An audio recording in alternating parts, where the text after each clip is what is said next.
Paterson Mayor Andre Sayegh is joining me going on the record to discuss this very case. So, Mr. Mayor, good to see you. Thank you for being here on Picks and Politics to discuss this.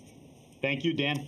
Important issue here. A lot of people want answers to so many questions. So let's begin with the body cam footage from the police department. It has been out now for a couple of days. Let me get your reaction first and foremost watching it. My first priority right now is the family. It's a painful situation, and I want everyone to keep them in prayer. A life was lost, irrespective of how anyone feels about the situation. It is a true tragedy. And as far as the body camera footage is concerned, I'm not going to elaborate on it. I want people to see for themselves. It's on the Attorney General's website, along with the statement that he's issued as well. But what I will tell you, Dan, is when I took office in 2018, a priority was to make sure that police officers were equipped with body cameras. Yeah. When I took office almost 5 years ago, not a single officer had a body camera. Now every single police officer wears a body camera because what do we want? We want transparency and we want trust. And it's very key to have those body camera on and recording so we can get an idea of what exactly happens if there ever, God forbid, is a situation like we saw play out. How do you, as the mayor of Paterson, think the police handled this very situation? Like I stated before, Dan, I'm not going to really delve into the details because it's an ongoing investigation. I want people, like I was asking repeatedly of the Attorney General to release this footage because part of the problem is that there's misinformation that's disseminated and then there's misunderstanding that's caused. So that's why I was so adamant about these body cameras. That's why I was so adamant about having this specific footage released. And I'm adamant about people visiting the Attorney General's website and seeing for themselves. I understand. Read the statement. I understand, but many people would say that it took a while to get this body camera released and that the police department themselves have been pretty quiet on this matter regarding this very incident. You're the mayor of the city of Paterson. You can't tell us exactly what you think regarding whether or not this was handled appropriately? Well, as far as the body camera footage is concerned, the police could not release it. There are Attorney General guidelines.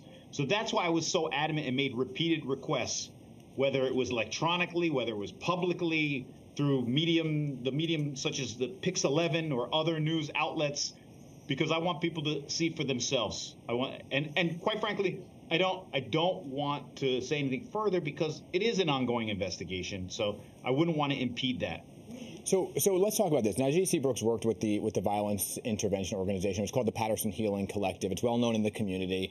Have you connected with the workers there who are obviously mourning the loss of their colleague and are also looking for answers as to why they themselves were not, as they said, allowed to step in during the standoff? Actually, the first person I contacted with Najee's mother, in fact, we picked her up because, Dan, she was displaced by a fire a few days after she lost her son. So we made it a point to pick her up, bring her to City Hall, because we have resources here.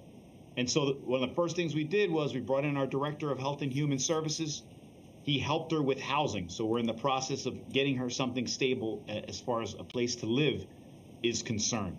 And with the Paterson Healing Collective, we've been in contact with one another, and we'll see where we go from here as far as the ongoing dialogue is concerned. Because I've supported that organization in the past as far as financial support is concerned. We heard in the show open that one man speaking at a rally for justice, and he was claiming that this is about race. He claims that if Najee was white, that the standoff would have ended differently. Do you agree? Did race play a factor in the officer's decision-making? It was a 5-hour standoff, and quite frankly, the officers did the best that they could to demonstrate restraint.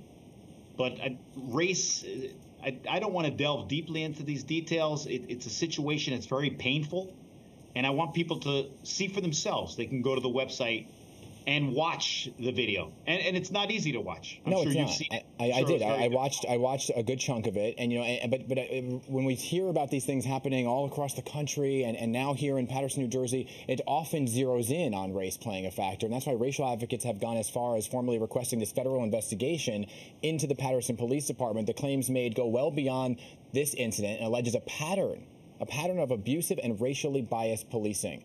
Again, I know you don't want to talk specifics, but what is your opinion of the police department, and do you think that this federal investigation is warranted?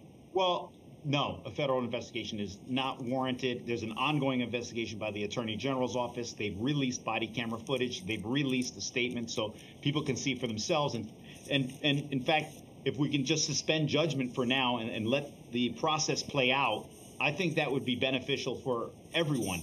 But as far as well, you understand, right? You understand as the mayor why people don't necessarily trust the process, you know, looking at the totality of what's played out across the country. Well, quite frankly, when I took office, I unveiled the tools for trust because I recognize what's happening in our country as far as policing is concerned. One of those tools was the body cameras. Like I stated before, not a single officer was wearing a body camera when I took office. Not every single officer wears a body camera. We did an audit of the police department. Several recommendations were in the process of implementing them. One of the recommendations was increasing the level of de-escalation training, which officers are regularly undergoing. And because we have body cameras in Paterson, a few years ago, we caught on camera a police officer assaulting an unarmed man, and I took the unprecedented action of firing that officer without even letting the due process play out for him. I remember. So, Mr. Mayor, let me ask you this. Let me leave you with this, right? What can be done from the mayor's office to better instill the trust back into the community, back into with the police department? Because that you're very passionate. I know we've interviewed you many times. You're very passionate about the community. How can you restore that trust? Yeah, Dan, I'm very glad you asked that question. Because like I stated before, we've recognized that we do need to improve the relationship between the police and the public. And that Paterson's a work in progress. The Paterson Police Department's a work in progress. Late last year, during the Christmas season, we had our community improvement, or should I say our community policing unit, take over 100 children to the mall to shop with a cop. And some of the anecdotal information, the stories that we heard from parents and from children are like, wow, we see Paterson police in a positive light. Maybe we want to be Paterson police officers in the future. Now, in a few weeks, we'll be doing Bowl with the Blue. We're going to take hundreds of school children in Paterson bowling with police officers. And I'll take it a step further. Over a month ago, I scheduled a trip to Omaha, Nebraska. Omaha has a program that's been highlighted that helps reduce gun violence and also repair the relationship with the community. And so I'm going to meet with the mayor of Omaha to learn more about Omaha 360 so that we can bring it back to Paterson. We're always looking to improve. That's why I come to the office every day. All right. Well, keep us posted, okay? I want to keep this as an ongoing conversation. Let us know after you get back from Omaha. It's good to talk to you. Thank you for being here to answer some of these tough questions. Appreciate you. Thank you.